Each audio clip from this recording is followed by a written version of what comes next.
Coach कैसे बने? Life coach, fitness coach या करियर कोच की बात नहीं हो रही, ये बात हो रही है खेलों में कोच की, कि खेलों का कोच कैसे बने। आपने आम भाषा में सुना होगा कि ये एनआईएस कोच है, ये वो कोच है।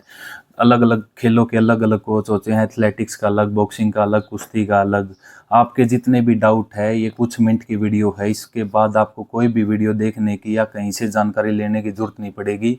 तो आप ये पूरी वीडियो में जानेंगे कि कौन सा कोर्स करना पड़ेगा, कितनी पढ़ाई होनी चाहिए आपको एनआईएस के लिए चाहिए, खेलों में कौन सा सर्टिफिकेट चाहिए, एनआईएस एक शॉर्ट होती है एक फुल होती है, इनमें क्या क्या डिफरेंस है, इसके अलावा इससे कौन कौन सी जॉब लग सकते हैं, और कितना टाइम लगता है एनआईएस करने में, और फीस कितनी है, ये सारी डिटेल हम इस कुछ मिनट की वीडियो में पूरा कंप्लीट कर लेंगे। उसके बाद आपको कहीं से जानकारी लेने की जरूरत नहीं पड़ेगी। तो सबसे पहले हम नाम ही गलत लेते हैं, एनआईएस कोच। एनआईएस कोई डिप्लोमा या किसी भी चीज़ का नाम नहीं है, एनआईएस इंस्टीट्यूट का नाम है, जो एनएसएनआईएस है, जिसका पूरा नाम है Netaji Subhash national institute of sports, जो पटियाला में है, जो 7 मई 1961 को बना था। इसका उद्देश्य इसलिए बनाया गया था क्योंकि हम 1956 के ओलंपिक के बाद जो 1960 में ओलंपिक हुआ, उसमें मिल्खा सिंह चौथे स्थान पर रह गए, और जो हमारी हॉकी की ओलंपिक टीम थी वो लगातार 6 बार गोल्ड ले आई थी, और 1960 के रोम ओलंपिक में वो भी 4th स्थान पर रही। तो हमारे देश में खेलों का स्तर और ऊंचा ले जाने के लिए, खेलों को वैज्ञानिक स्तर पर परीक्षण देने के लिए भाई खिलाड़ियों को क्या है, साइंस के हिसाब से सिखाया जाए, उसके लिए हमें क्या करना पड़ेगा, कोच तैयार करने पड़ेंगे। कोच कहाँ पे तैयार होंगे, कोई इंस्टीट्यूट बनाना होगा। इसलिए ये इंस्टीट्यूट बनाया गया था जहाँ पे हम क्या करते हैं, कोचों को तैयार करते हैं, ताकि वो हमारे देश में अच्छे अच्छे खिलाड़ी पैदा कर सकें। ठीक है, तो ये कहाँ पे है, ये हमारे मोतीलाल बाग पैलेस है पटियाला के पंजाब में, वहाँ पे ये स्थित है इंस्टीट्यूट, आप जाके देख भी सकते हैं।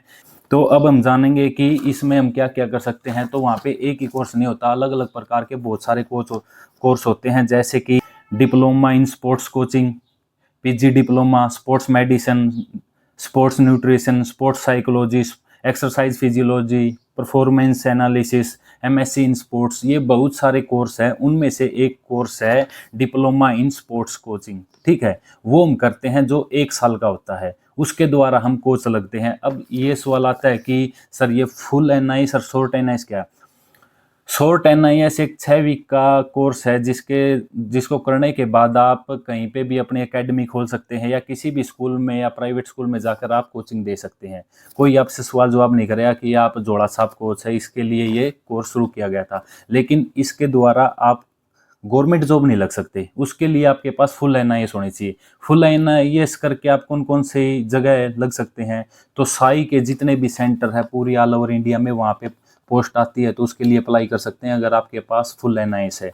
या किसी भी स्टेट में कोई भी कोच की वैकेंसी निकलती है, तो आप वहाँ भी अप्लाई कर सकते हैं। कि हम एनआईएस में एडमिशन कैसे लें, तो इसमें एडमिशन लेने के लिए अप्रैल या मई में इसके फॉर्म अप्लाई होते हैं हर साल, उसमें आप अप्लाई कर सकते हैं, जिसमें 26 अलग अलग गेम है, जैसे कि एथलेटिक्स हो गया, आर्चरी हो गया, बैडमिंटन हो गया, वेट लिफ्टिंग, वूशू, इस तरह से 26 गेम है। इनमें आप क्या कर सकते हैं, एनआईएस का डिप्लोमा आप कर सकते हैं। ठीक है, तो सबसे पहले ये कि एग्ज़ाम कहाँ कहाँ पे होगा, तो इसके लिए और हमारे इंडिया में 29 सेंटर बनाए गए हैं, जैसे आप देख सकते हैं अम्बाड़ा, बेंगलोर, भोपाल, चंडीगढ़, जैसा कि आप फोटो में देख रहे हैं।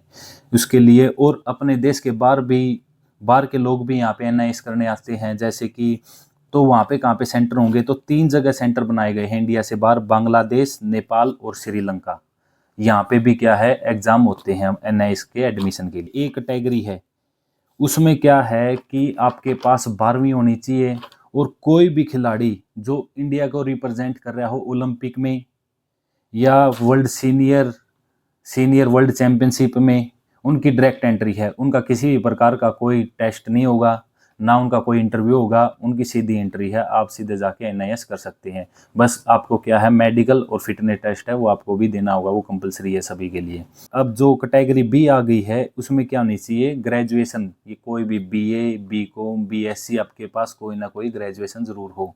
उसके बाद हमें हमारे पास स्पोर्ट्स का कौन सा सर्टिफिकेट होना चाहिए, देख लेते हैं।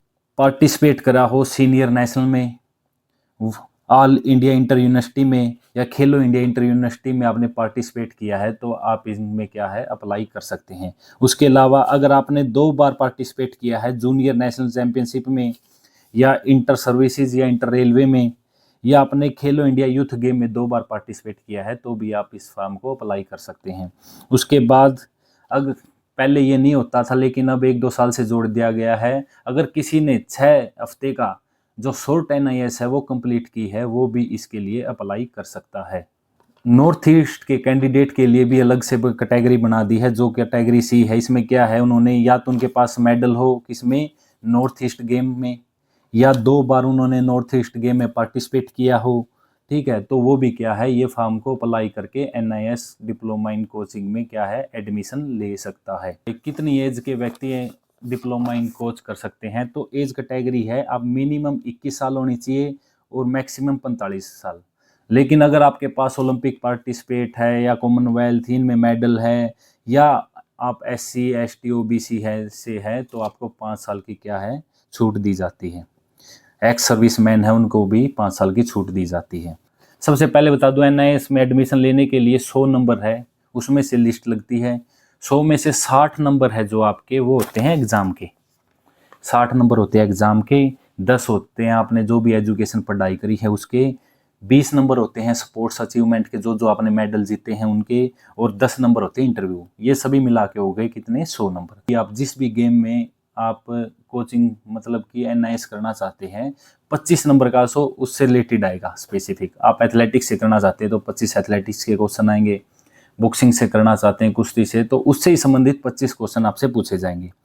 उसके बाद 10 क्वेश्चन आपसे GK के जनरल नॉलेज के, उसमें कुछ भी आ सकता है, हिस्ट्री ज्योग्राफी पॉलिटिकल या हमारे इंडिया में जो कुछ भी चल रहा है कुछ भी पूछ लेंगे आपसे GK में। उसके बाद आपसे पूछा जाएगा लॉजिकल रीजनिंग और कोचिंग एप्टीट्यूड, ठीक है, 10 नंबर का। उसके बाद लैंग्वेज और कम्युनिकेशन का भी 10 नंबर का। उसके बाद है बेसिक कंप्यूटर आपको नॉलेज होनी चाहिए जो 5 नंबर के आपसे क्वेश्चन पूछे जाएंगे।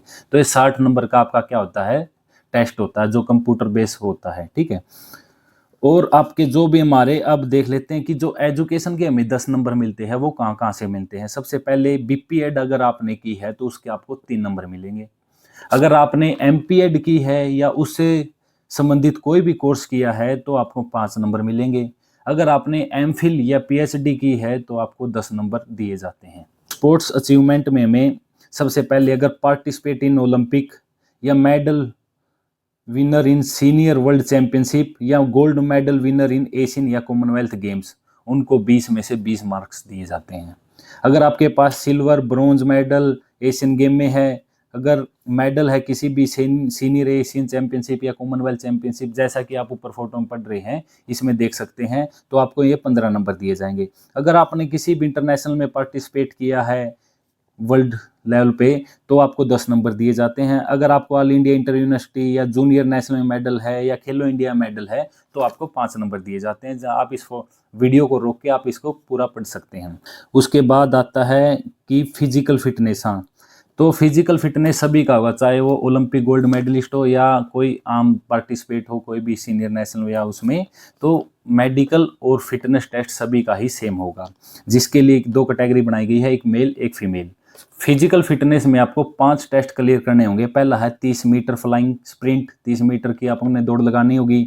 दूसरा है स्टैंडिंग ब्रॉड जंप कूदनी होगी। तीसरा है 6x10 शटल रन। उसके बाद है फोर्थ है बैंड एंड रीच टेस्ट जो फ्लेक्सिबिलिटी के लिए होता है, और 5वां है 1600 मीटर रन। ये एज के और मेल और फीमेल के लिए सबके लिए अलग अलग है।